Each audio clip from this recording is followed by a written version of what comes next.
And we're back. Welcome back to FoolCraft 3, part 2 of stuff I did in the last couple of days.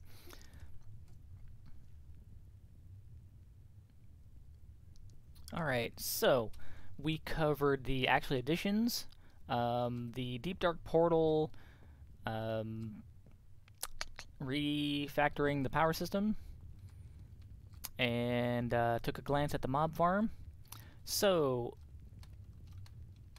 the reason that I made the Slice and Splice was for the Guardian diodes, and those were to make my snazzy new armor. You probably saw it last episode. I didn't really mention it or kind of point it out or anything. I was going to save it. But, so, fancy new armor. We've got Ender armor. And this stuff, you may be familiar with the Darksteel armor from Ender.io. This stuff is a step up. You actually use Darksteel ingots along with obsidian and endstone to make each of these endsteel ingots. So it's a step up.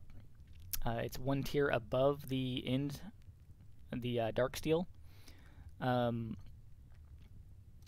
As far as I know, they operate exactly the same as each other, just this one is better. But since I had the resource miner running downstairs, I'm getting endstone without ever having to go to the end. So to make a full set, you're going to need 24 Darksteel, 24 obsidian, 24 endstone. And the Darksteel uses obsidian also, so you're going to really need 48 obsidian total. The Darksteel is obsidian, pulverized coal, and iron. So 24 of each of these, 48 obsidian. And you can throw all this together. The diode I mentioned last episode. You need your Slice and Splice with 2 energetic alloy, 1 prismarine shard, 2 crystals, and a silicone for each one. 4 of those. And then you can make each of your pieces. Like so. Just like vanilla armor with whatever the empty spot is for the diode there. I also went ahead and upgraded these on an anvil using our stored experience a little at a time. I went up to Empowered 2 on each of these. I also have Solar 3 on the helmet so that the armor will charge itself out in the sunlight. And the chest plate, the legs, and the boots, you can actually put your FoolCraft robes into so that you get your VIST discount while you're wearing them. The goggles don't go into the helmet though, so you don't get the helmet bonus. But if you really want to, you can put your FoolCraft goggles in the bauble slot for your head. But since I'm not really doing FoolCraft stuff at the moment, I kept the Headband of Curiosity on just to passively gain experience in research. Also, I went ahead and made a second Cloud Stepper ring to test the difference, if at all, the effect stacks from 1 ring to 2. It doesn't seem to at all. You don't get an extra jump in the air, anything like that. So, as far as I know, Cloud Stepper rings do not stack. So, I went ahead and put the second one away with all my other FoolCraft stuff. Repair Talisman I mentioned, very, very handy. Basically, since I had a way to repair items, that's when I went ahead and decided to go to a upgraded form of armor. Looked into diamond. I had a couple pieces of diamond armor from the dungeons that I raided laying around, but nothing super fancy or great. And then I was like, well, we have Ender.io, let's go ahead and do Darksteel. And then looking into Darksteel, I saw the Endsteel, which is a tier up, and decided, well, let's do that instead. So, yep, went ahead and made the Ender armor. It, I guess, is really good. I haven't gotten into any crazy fights with it yet. It doesn't even take durability damage. The durability comes off of the energy bar until it depletes, and then it might take damage. I'm not even sure.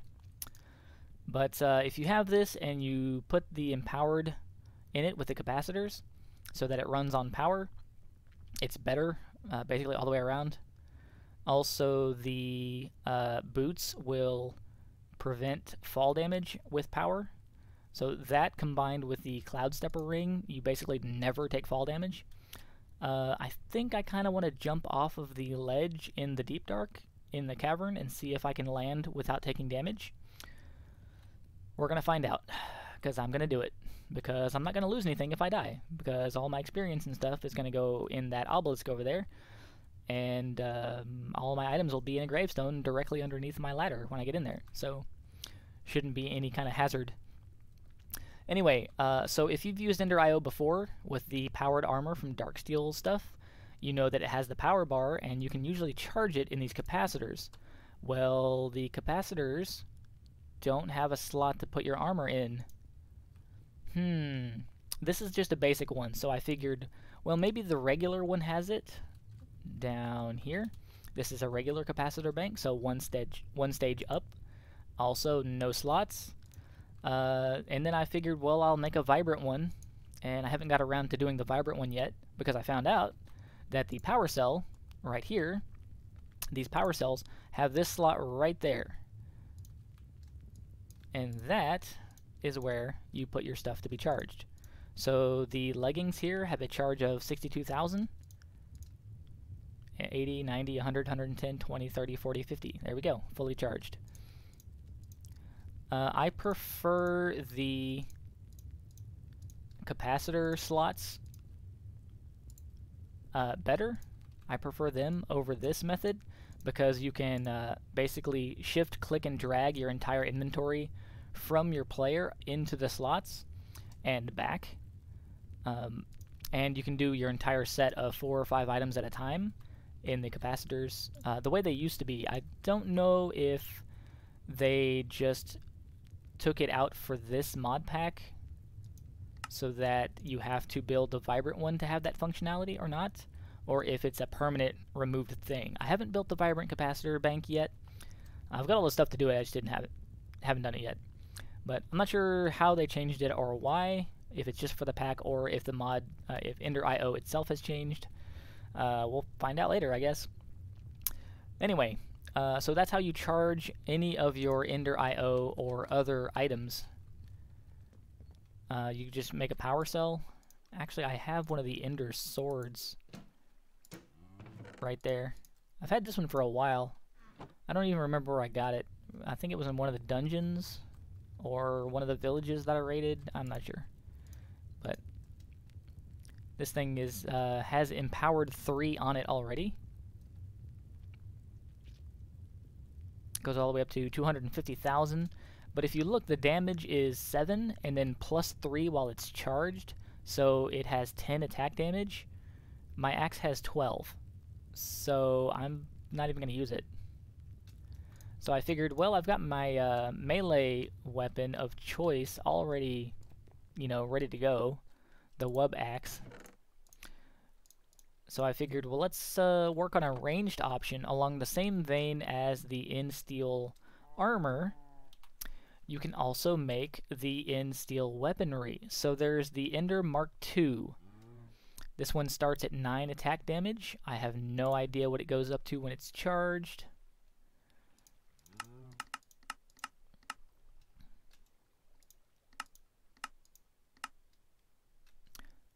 Let's see if it has... Yes, right here. So the Ender with a charge... Hello? Here it is. 9 plus 4. So 13 while it's charged. So really, 1 point better. So I'll probably upgrade to that. Yeah, I'll probably upgrade to that eventually. 1.6 speed plus 0.55, and this is a 2.8 speed. So yeah, it's better. I'll upgrade to the Ender Mark II eventually. The pickaxes and stuff, I'm not really worried about, but I've got melee sorted, so why not look at ranged options? So Ender IO actually has a ranged option now in the form of the Ender Bow. Here's the recipe: 3 string, 2 infinity rods, and a skeletal contractor. Another reason to have a slice and splice right there. The infinity rods I've already made.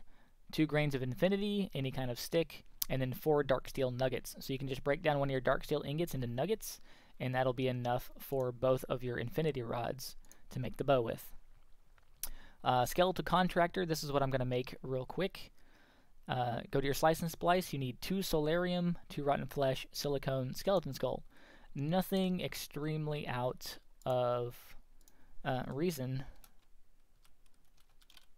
So let's grab our, not that, 2 soul sand and gold to make the solarium with. 2 rotten flesh and a silicone, however you want to pronounce it, and then a skeleton skull. There we go, that's all of it. We're going to run over here to the slice and splice and the alloy smelter. Make sure that your furnace is on alloy only. Drop the rest of the stuff in there, and then we wait. There's 1 and 2. Alright, good to go. Shift click that in there. Ooh. That's new.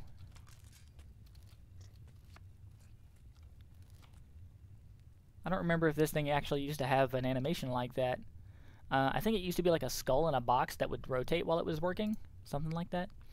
Alright, skeletal contractor. Got it. Now we just need 3 string, which there was a chest right there, if you remember, that had my paper bark and spider web saplings in it. It's gone.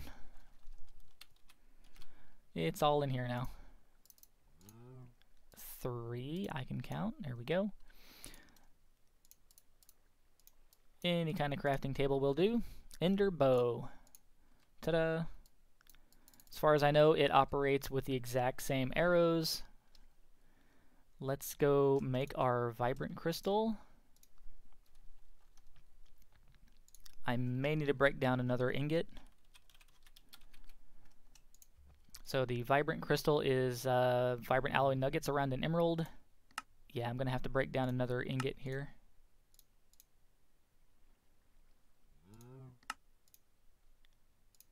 Come on, there we go. Got it. And then that needed... I keep hitting E to close that interface, just like it's a chest or something. That requires 4 levels. So we're going to go over here, dump everything, pull 4 exactly. It's good to work with the exact right number. Bow plus crystal, ender bow. And then empowered 2 is basic capacitor plus 6. Let's see if I have the stuff to do this with. Yep. If anything, I'm probably only short on the grains of infinity. I'll have to go back downstairs and grab some more. Doesn't take very long. Oh, and I can check on my resource miner while I'm down there. It's probably filled that box by now. Alright, empowered 2. Double layer plus 8 for the next one. This is probably where I run out of grains. Double layer. Nope, still got some in there.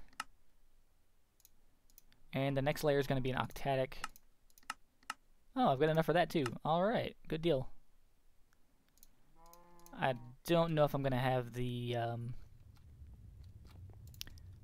I may as well replace that later. Don't know if I'll have the levels for that, though. Let's see, it's plus 8 for this one? Yes. Bow plus 8 levels. And then octatic plus 12. Should be fine, yeah. Notice it was 19. I pulled 12 and it still has 15. It's because each level takes an increasing amount of experience to get to the next level. So that's why it's good to work with exact numbers.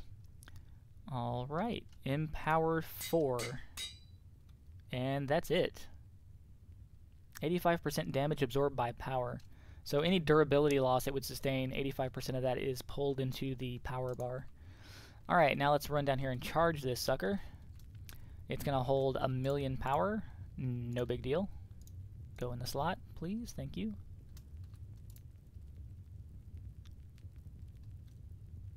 2200 per tick. Yeah, no big deal.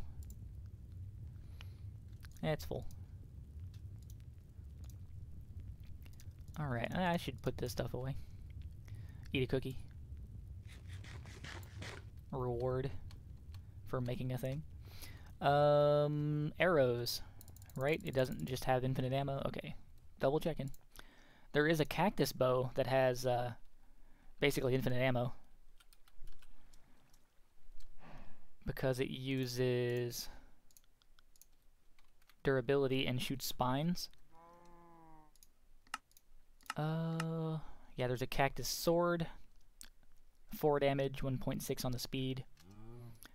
The cactus sticks.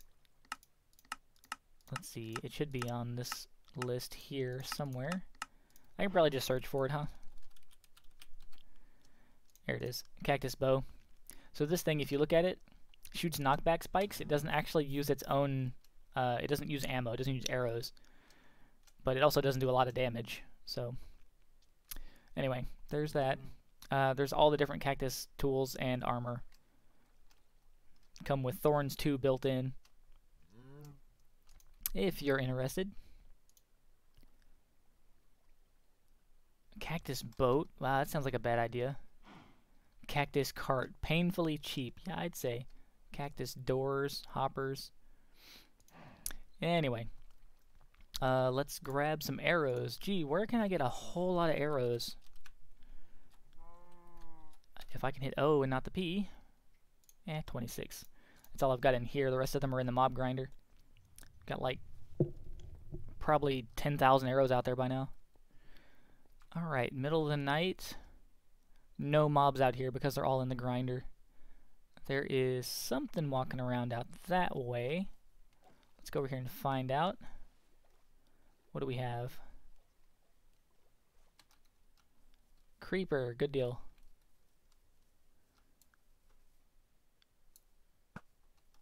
Alright, how much damage was that? Most of its health bar. So 2 shots will kill a creeper. It also zooms in. Oh, that's cool. I don't know if the regular bow zooms in that far or not. I know it does just a little bit. This one's actually pretty good. Alright, awesome. So, we've got our armor sorted. We've got a long-ranged option sorted. 1 shot on the zombie? Maybe he already had some damage on. The other one took 2 shots. Oh, over his head. I was compensating for the arc a bit too much. See if I can hit this bat. Fly straight, dang it. Got him. There we go. One of those looks like it bounced off of him. That second to last one looks like it hit him and bounced off. Squid. 1 shot on the squid. Not really a surprise. Alright, so I think the next thing I'm going to work on, we're coming up on the 20-minute mark here. Next thing I'm going to work on is just piling up experience and using our enchanter, our Ender IO enchanter. Oh, hey, headband worked. And I'm going to make 4 or 5 or 6 soulbound books, and then soulbind this entire armor set plus the bow, and go ahead and make the Ender Mark II and soulbind that as well. Then anytime I die, I won't have to worry about it at all. I may even put thorns on this armor. I might not have to, but since it doesn't lose durability, it runs on charge. That's pretty good. It runs on charge, so the durability, the increased durability loss from thorns, the way that it works, should just come off of the power bar. And then I'll have to go get some more Grains of Infinity for all the octetic capacitors to fully upgrade the empowered option for the whole set. Out of arrows.